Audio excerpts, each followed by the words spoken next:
महाकालेश्वर मंदिर नर्मदे नर्मदे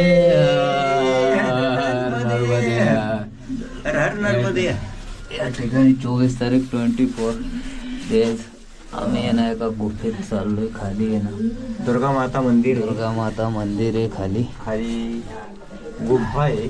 गुंफेत दुर्गा माता मंदिर आहे. महिषासुरमर्दिनी दुर्गा माता की असे खाली जायचं. या ठिकाणी भरपूर खाली खाली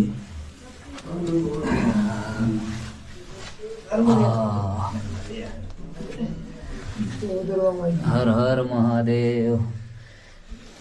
जय माँ पाताल भैरवी. सभी को बाहर देख कर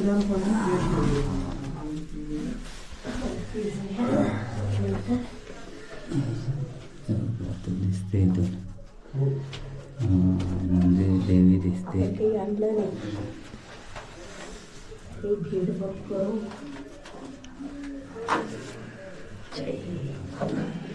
पाताल भैरवी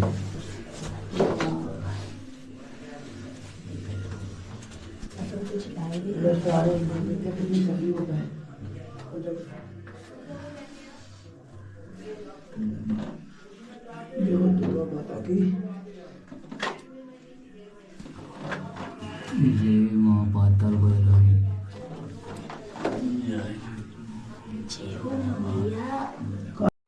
नर्मदे यार या ठिकाणी बघा हा आहे ना आपल्याला आहे ना इथे नर्मदा मैया किनारे आश्रम होता. हा आश्रम आहे. इथे आम्ही रात्रीची विश्राम व्यवस्था होती. तर या ठिकाणी आहे ना एक नागा साधू यांचा आश्रम आहे. तर हे जे आपल्याला हे जी आपल्याला समाधी दिसते ना ही जी नागा साधूंची समाधी आहे. यांनी 20 वर्ष तपस्या केली आणि 1 महिना झाला आहे 2025ला ते ना ब्रह्मलीन झालेत.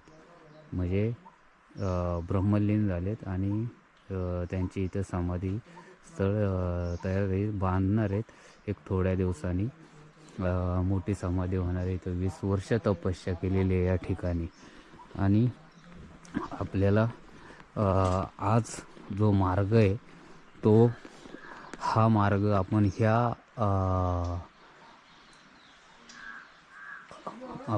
ह्या ठिकाणावरून आहे ना ह्या ठिकाणावरून आज आपण पुढे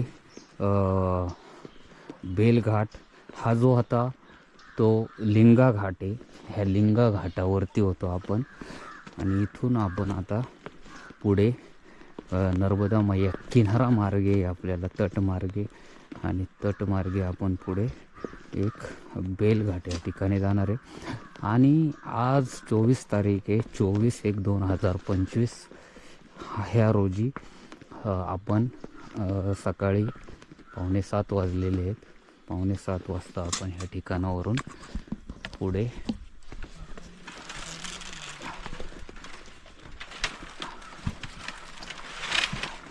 या ठिकाणावरून पुढे आपण आज किनारा मार्गे चाललेलो आहे. नर्मदे यार.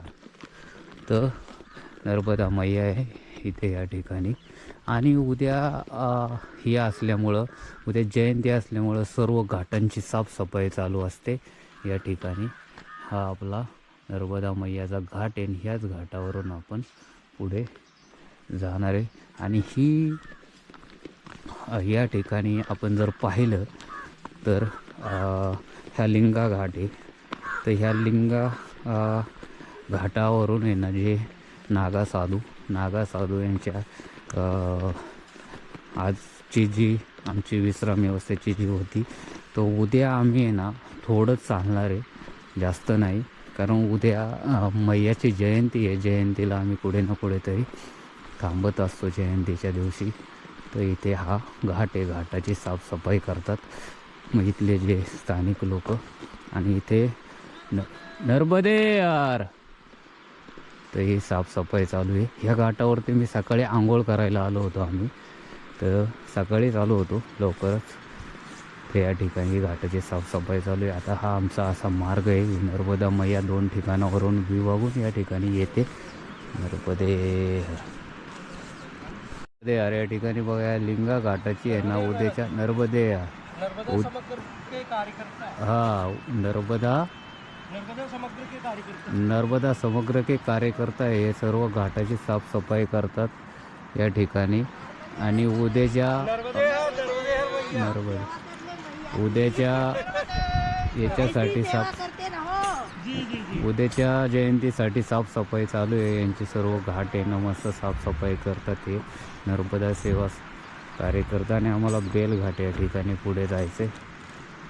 नर्मदे अशी साफसफाई असते बघा घाटाची. एवढी सुंदरता ठेवतात घाटाची. सगळे पोरोपार कचरा ना कचरा उचलतात, बारीक ना बारीक उचलतात, काय एकदम सुंदर उचलतात.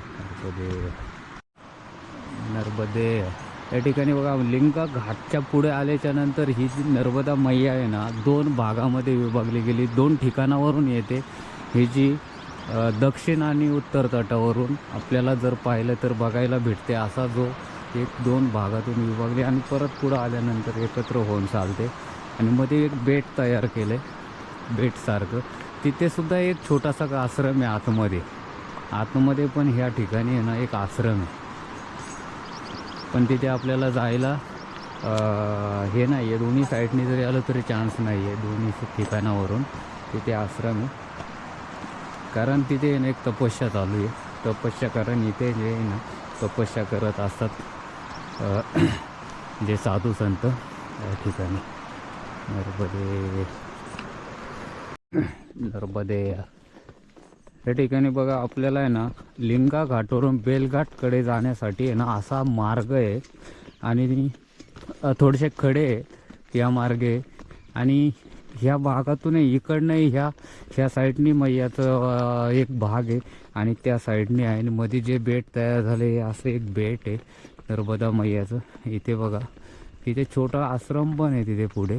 आणि इथे शेती पण करतात लोक या ठिकाणी. मध्ये नर्मदा मैयाच्या बरोबर बेटावरती आहे ना हे लोक शेती करतात. बेटावरती शेती करतात. आणि हे जा ह्या आपल्या नर्मदा मैयाच्या आहे ना पाण्यातून नाही तर छोटीशी होडी आहे त्यांच्याकडे. त्या होडीने आहे ना काही सामान इकडे घेऊन येतात या ठिकाणी. आणि आपल्याला हा असा एक मैयाच्या किनारा असा मार्ग आहे आपल्याकडं जाण्यासाठी. बेलघाट ह्या ठिकाणी जाण्यासाठी असा या मार्गे आपण चाललो आहे. नर्मदा मैयाच्या बरोबर किनाऱ्याने मार्ग आहे. थोडासा अवघड पण आहे आणि थोडासा सोपा पण आहे. हा जसा मार्ग अवघड पण वाटतो आणि सोपा पण वाटतो जाण्यासाठी. नर्मदे